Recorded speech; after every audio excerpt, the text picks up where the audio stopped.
Hello hi students, Shiva study official में एक बार फिर से आपका स्वागत है।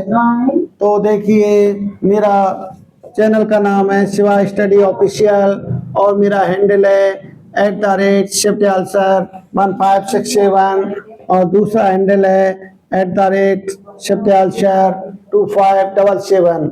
आप मेरे दोनों ही चैनलों को अधिक से अधिक लाइक और सब्सक्राइब करें। मैं अपने दोनों ही चैनलों पर स्टडी से संबंधित मटेरियल्स भेजता हूं और इस समय हाई स्कूल की जो है क्लास 10th का बोर्ड एग्जाम आने वाला है, तो उनके लिए मैं स्पेशल तैयारी करा रहा हूं।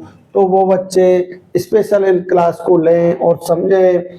और उनकी तैयारी से संबंधित ही मैंने न्यूमेरिकल्स भी कराए थे प्रकाश वाले चैप्टर के।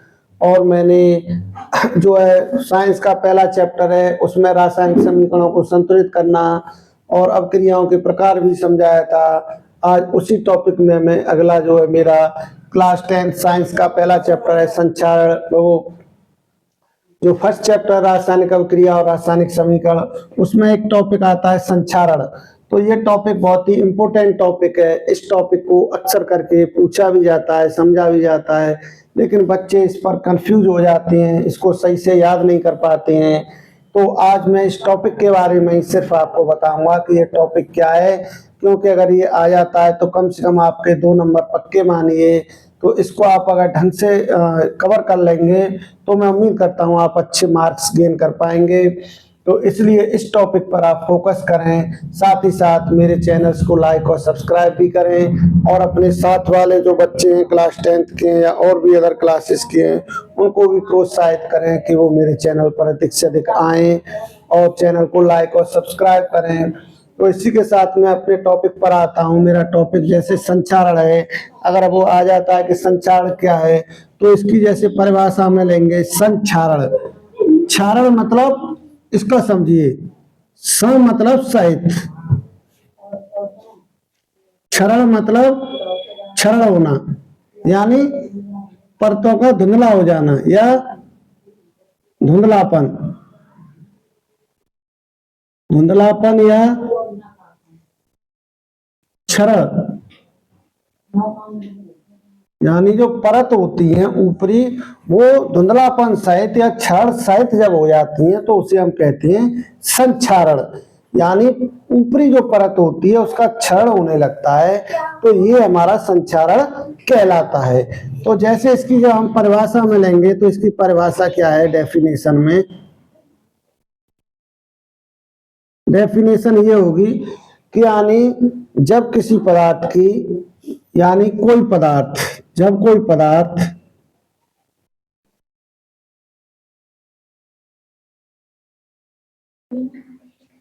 नमी, वायु, नमी, वायु, ऑक्सीजन के संपर्क में आती है, के संपर्क में आता है, के संपर्क में आता है,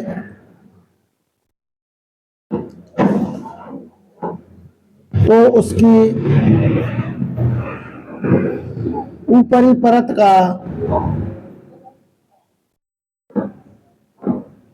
क्षरण होने लगता है,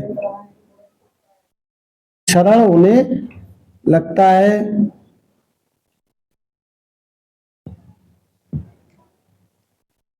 इस घटना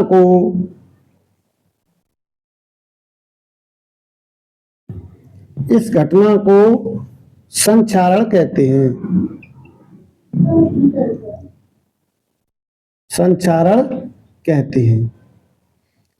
देखिए, अगर डेफिनेशन आती है तो आप इतना लिख देंगे, यानी जब कोई पदार्थ नमी, वायु अथवा ऑक्सीजन के संपर्क में आता है तो उसकी ऊपरी परत का क्षरण होने लगता है। इस घटना को संक्षारण कहते हैं। ये तो संक्षारण की परिभाषा हो गई। अब जैसे इसके एग्जाम्पल में ले सकते हैं, जैसे उदाहरण के रूप में, जैसे नंबर 1, लोहे पर जंग लगना,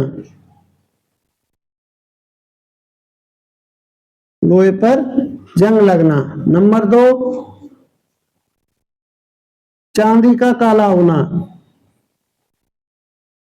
चांदी का काला होना।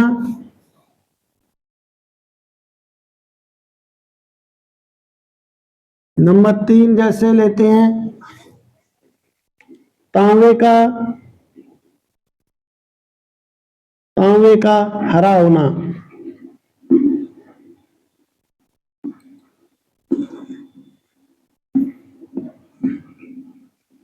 और इसके बाद एल्यूमिनियम होता है,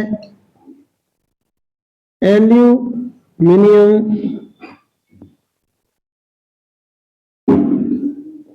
की चमक कम होना।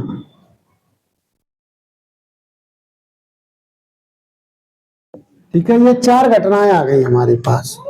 तो 4 घटनाओं में से हम देखते हैं, जैसे लोहे पर जंग लगना।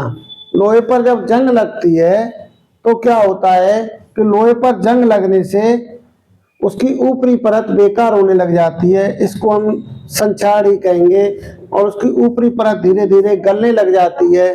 दूसरा, जैसे चांदी का काला होना।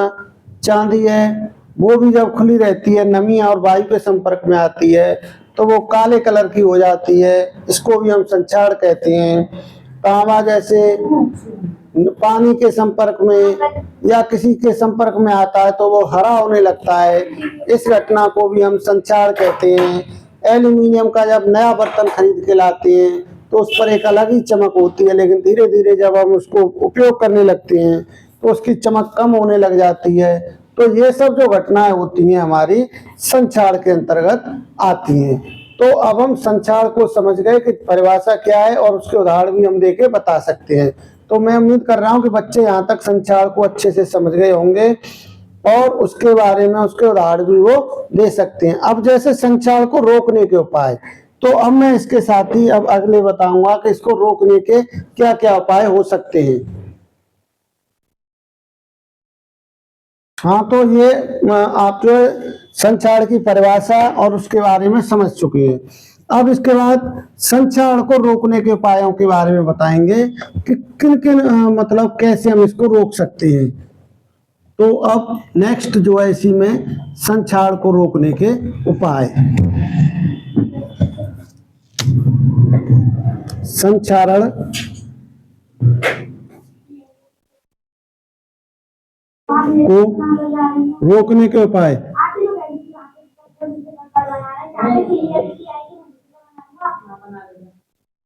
संक्षार को रोकने के उपाय, तो इसमें देखिए संक्षार को रोकने के उपाय में क्या क्या उपाय हो सकते हैं, संक्षार को हम कैसे रोक सकते हैं। तो इसके रोकने के यानी ऐसी कौन सी क्रियाविधि हम अपनाएं कि जिससे संक्षार जो हमारा हो रहा है या धातुओं में क्षरण जो हो रहा है वो नहीं हो। तो उसके लिए जैसे नंबर 1 में हम लगाते हैं पेंट करके। पेंट करके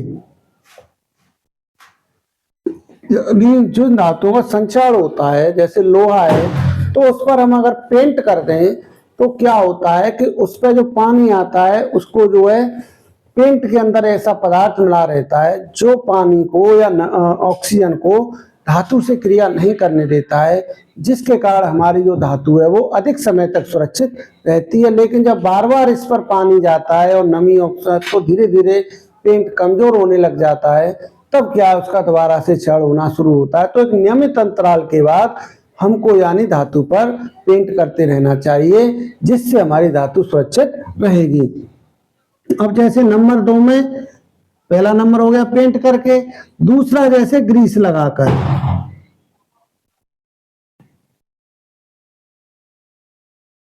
ग्रीस लगाकर भी क्या करते हैं, कुछ जैसे हमारा लोहा वगैरह या जैसे प्लास है या और आपने देखे होंगे कैंची वगैरह, तो उन पर तेल डाल देते हैं या ग्रीस वगैरह लगा देते हैं। तो उससे क्या होता है कि उसमें चिकनाई आ जाती है, तो चिकनाई होने से पानी जो है उसमें से या जो नमी होती है वो ऊपर से अंदर तक नहीं पहुंच पाती है, जिसके कारण उसकी धातु से क्रिया नहीं हो पाती है और धातुओं का क्षरण नहीं हो पाता है। तो पेंट करके, ग्रीस लगाकर, और जैसे थर्ड नंबर है धातु लेपन करके।